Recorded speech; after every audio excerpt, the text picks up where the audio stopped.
A 4 to 5 hour drive from Los Angeles and San Francisco, and just over an hour's drive from Fresno, are California's Sequoia and Kings Canyon National Parks.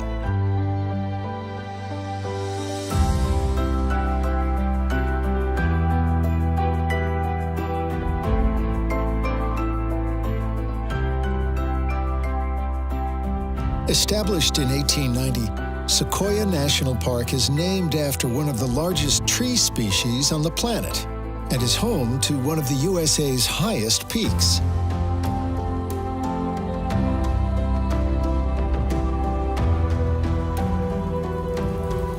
Neighboring Kings Canyon lays just to the north, plunging 2,000 feet deeper into the earth than Arizona's Grand Canyon.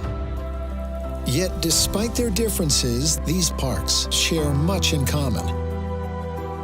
Their valleys have been shaped by the snow-fed cascades of the central Sierra Nevada, while from their soils rise giant sequoias, some of which first put down roots 3,000 years ago, long before the rise of the Roman Empire. Sequoia and Kings Canyon National Parks are living timelines that remind us that we have small parts in a story far greater than our own.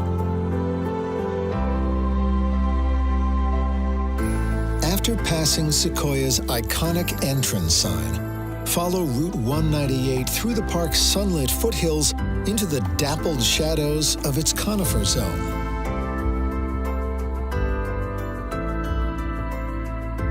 Pull over at Tunnel Rock, where generations of motorists left their mark before the road was rerouted in 1997. 4 miles on at Hospital Rock, see the marks of even earlier travelers, the Potwisha people, who for centuries used this healing place as a winter encampment. Follow the hairpins ever upwards for another 8 miles. Then turn left and follow the gentle melody of Yucca Creek into the depths of Crystal Cave. Discovered by 2 park employees while on a fishing trip in 1918, these marble caves have been shaped and polished by snowmelt for over 100,000 years.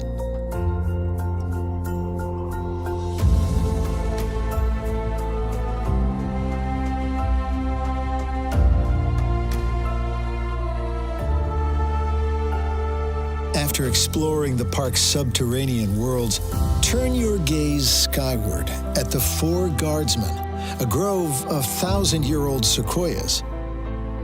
But these are mere adolescents compared to what lays just beyond in the giant forest.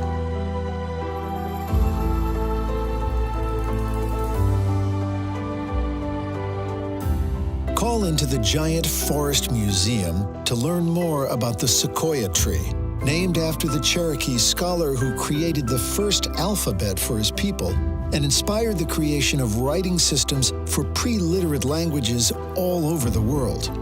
Which is somewhat ironic, for as you walk beneath the 8,000 sequoias of the giant forest, chances are you'll be lost for words.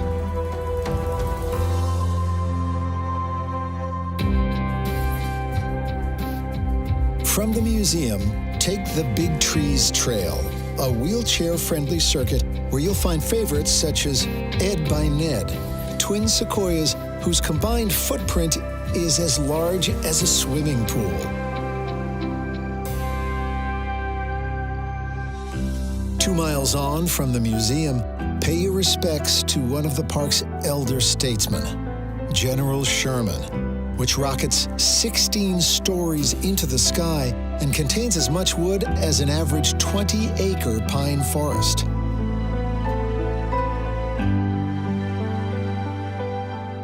After straining your neck muscles looking up at one of the world's largest living beings, take the 10-minute drive to Morrow Rock. Climb the 400 steps up the bald granite dome which juts from the mountainside. To the west, look down on Route 198, which zigzags up from the valley floor. To the east, gaze out to the peaks of the Great Western Divide, piercing the clouds at over 13,000 feet. While to the north, feel the call of even more adventure from Kings Canyon. Just an hour's drive from Morrow Rock is Grant Grove Village, the sole gateway to Kings Canyon National Park. After learning more about the park's human and natural history at the Visitor Center, explore the General Grant Tree Trail. Peer into the fallen monarch, used by the U.S. Cavalry a century ago to stable horses, and Gamlin Cabin, the oldest remaining structure in the park. Then stand before the General Grant, the world's second largest tree.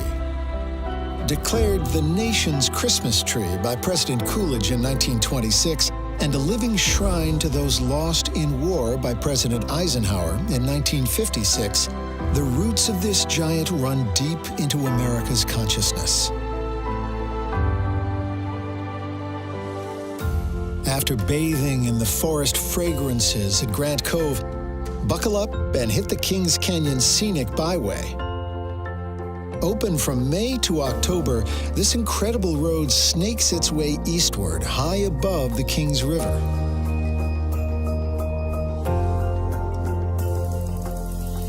As the road descends and your grip on the steering wheel relaxes, take a breather by the cool mists of Grizzly Falls and Roaring River Falls.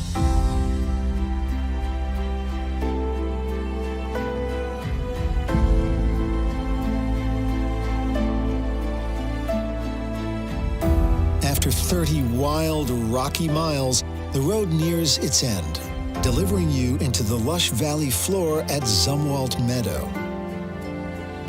Wander the boardwalk around this picture-perfect Sierra meadow filled with wildflowers, berries, and birdsong as the near vertical granite giants, North Dome and Grand Sentinel, fill the sky.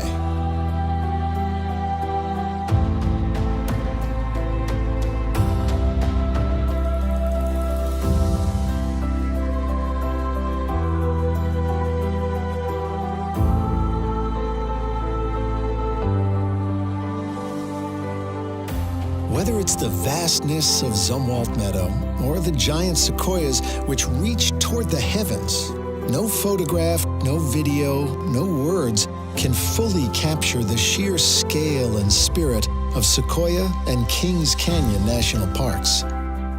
This is a place that defies the limits of lens and language. A place where, as John Muir wrote, the snow melts into music, and between every two trees is a door leading to a new life. The only way to experience this place is to step through that door yourself.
Greatness is just being yourself and just dominate at a high level over years and doing things that no one has ever done before. As a junior, I was really, really talented, but getting into the senior level, I was still kind of young and naive and felt like I didn't need to work as hard to compete at a high level. So I feel like going to Athens and not actually making it through the first round really helped me to say, you know what, I need to look into myself and understand that if I want to be the best or if I want to win an Olympic gold medal, I need to be more dedicated. I need to work hardest. Justin Gatlin played a very important role in keeping me motivated because he kept me on my toes, he kept me working hard, he kept me knowing that every season he's going to be there. If I want to be the best, I have to be ready and be prepared to beat him. So for me, the rivalries were strong. And for me, Tyson and Justin and Asaf and Blake, they really pushed me throughout my career to stay on top of my game at all times, to be the best me. When I lost at the trials, it was tough for me at the time because I felt like I was in properly good shape. So it's something that it kind of hurt a little bit because I thought I was ready. And so after the trials, it was like, all right, it's just about work. And so it was a consistently working 4 times a day for the next 5 weeks leading up to the championships. And so for me, it was a lot of intense work because Blake kind of opened my eyes and I know he was ready and he was fit and he was running at a high level.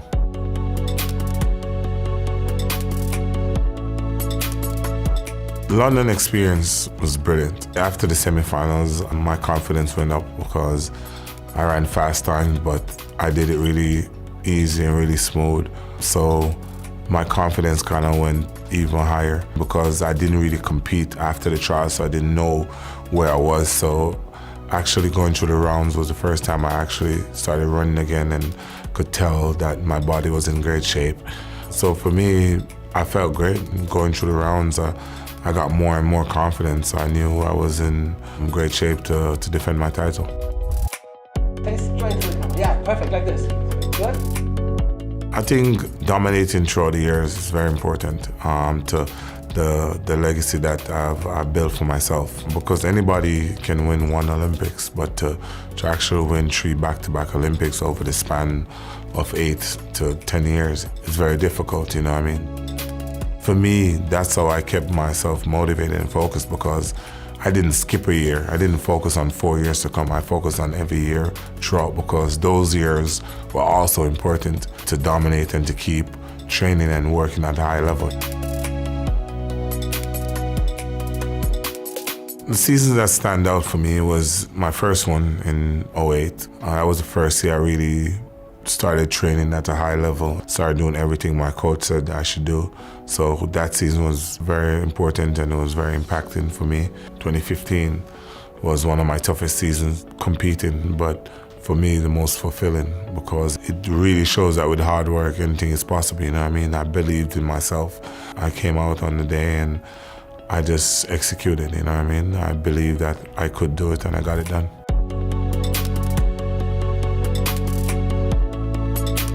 When I watched the Olympics, I really missed it, you know what I mean? Especially watching the men 100 meters and not seeing a Jamaican in the finals. It really made me miss and really wanted to be there. For me, the girls really did extremely well for Jamaica. They really showed up.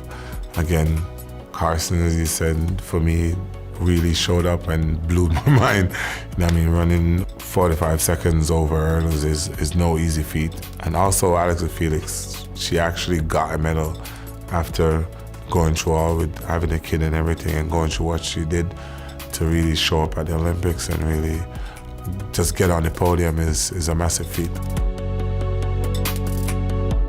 If I had to relive a moment to be 2011, I think for me, that's the only blunder in my career throughout after I started in 2008. So for me, I would definitely want to redo on that one.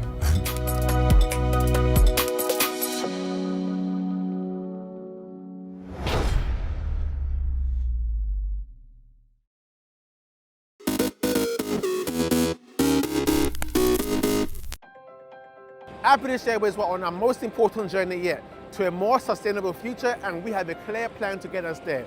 We call it Be a Better World. It's our commitment to putting sustainability at the heart of British Airways. With short, medium and long-term actions, our aim is to reduce our carbon footprint and reach net zero carbon emissions by 2050 or sooner. We are already investing in sustainable aviation fuel, or SAF, a real game changer for reducing aviation's impact on the planet. And believe it or not, its journey often starts right here, in the kitchen. But what is sustainable aviation fuel? SAF can be made from a number of materials, including waste gases, crop and forestry residues, household and commercial waste, and even used cooking oil. Which made these chips? Obviously, we're not going to be putting used cooking oil directly into any of the engines that I look after. So how do we get from chips to SAF? Unlike traditional aviation fossil fuels that have taken millions of years to form underground, SAF is produced from products that are already circulating above ground and in our environment, and are renewable over just a few years or decades. Whether it's crops, residues, household waste, waste gases, or forestry offcuts, these materials all contain carbon that can be converted to SAF to power our aircraft. So while the emissions from the engines are the same for SAF or fossil fuels, SAF has the benefit of essentially recycling carbon that's already in circulation, and therefore over its life cycle can reduce emissions by 80% or more compared to traditional fossil-based jet fuel. Once the cooking oil has come to the end of its useful life making chips, it can be collected and taken to a fuel refinery for processing. Once the used cooking oil has been collected, it ends up here at the Phillips 66 Humber refinery, where it enters this tank ready for processing. When the used cooking oil is ready to be processed, it leaves the tank via these pipelines. Through those pipes, it then arrives at this production unit, where the refinery cracks and cleans the oil to produce a high-quality jet fuel. The used cooking oil we saw earlier has been processed and is now ready to head to the airport. SAF leaves here and enters a grid, if you like, a fuel pipeline where it is blended with conventional fossil fuel before it reaches the aircraft. And one of the places that grid of pipelines ends up is here, Heathrow Airport in London, where this aircraft is about to be refueled, including that blended sustainable aviation fuel before heading off on its next flight. Before I go and speak to the captain, let's find out why this is such a big moment for British Airways. Sustainable aviation fuel is a vital first step to reducing our reliance on fossil fuels and finding other sources of materials that can be used to make jet fuel. As a group, we've committed to powering 10% of our flights with sustainable aviation fuel by 2030.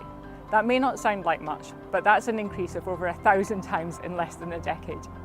And to get there, we're investing in first-of-a-kind production plants like the one you visited today. Our partnership with Phillips 66 makes us the first airline in the world to use sustainable aviation fuel produced on a commercial scale in the UK. Captain. Morning. Good morning. I know you're about to head off. I just need to know, how does it feel knowing that some of the fuel on board is sustainable and just began its life the other day cooking my chips? Actually, I can't tell the difference. SAF is loaded onto the aircraft in exactly the same way as traditional fossil jet fuel. It's fully tested, it meets all the stringent safety and quality standards for commercial aviation fuel. It's come a long way from being able to cook chips. There's nothing I need to do differently in my fuel loading during the flight compared to a flight operated by fossil fuels. The performance of the aircraft doesn't change. It's fantastic to see this aircraft and many others here at Heathrow already being part powered by sustainable aviation fuel. Increasing the development of SAF is crucial to decarbonising our industry and our planet, and I've seen over the last few days that everyone at British Airways is committed to making that happen. But you might be asking, why can't we just put the aircraft solely on SAF fuel? So currently, the global supply of SAF is less than 1% of aviation's total demand. So there's just not enough to power all flights yet. That's why we're investing to increase its development as quickly as possible. At the moment, SAF is also several times more expensive compared to fossil jet fuel, so we're working with governments and industry partners to ensure that the right policies and incentives are available to attract investment and bring SAF to scale. As this happens, the price should drop too. We can't change the way we operate overnight. It will take time, but we're determined to lead the change that we want to see across our industry to tackle climate change. It's been amazing to follow the journey from fire to aircraft, learn more about SAF and hear about the upcoming changes to help our planet. If you want to find out more, visit ba.com/BeABetterWorld.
When I first met the family, I was just driving through. Then I came across this painted house. I went in and our relationship started. I really feel good about the fact that people, under all odds, have decided to remain who they are. It is important that you keep your traditions because your children must know where they're coming from. And that has made me have more respect for the people in the rural areas than the people in the city. They have enriched me. It is a privilege to have known the Demanda family, for I would not have had the insight that I have today.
June 14th, 1940. During World War II, Paris falls into Nazi hands as German troops enter France's capital. That same day in German-occupied Poland, the Nazis open a concentration camp at Auschwitz. 1985. Shiite Muslim militants hijack TWA Flight 847 shortly after takeoff from Athens, Greece. He has pulled a hand grenade pin and he is ready to blow up the aircraft if he has to. We must, I repeat, we must land at Beirut. We must land at Beirut. No alternative. The hijackers demand the release of hundreds of Lebanese from Israeli jails. They force the plane to crisscross the Mediterranean, landing in Beirut 3 times. The 17-day ordeal ends after the hijackers kill a U.S. Navy diver and dump his body on Beirut's tarmac. 1777. During the American Revolution, the Continental Congress adopts the Stars and Stripes as the official flag for the new United States. 1928. Ernesto Che Guevara is born in Rosario, Argentina. The leftist guerrilla who fought alongside Fidel Castro in the Cuban Revolution remains a global icon. And 1946. You're fired. Real estate developer Donald Trump is born in New York City. Trump's celebrity hits new highs as host of the TV reality show The Apprentice. Today in History, June 14th. Camille Bohannon, The Associated Press.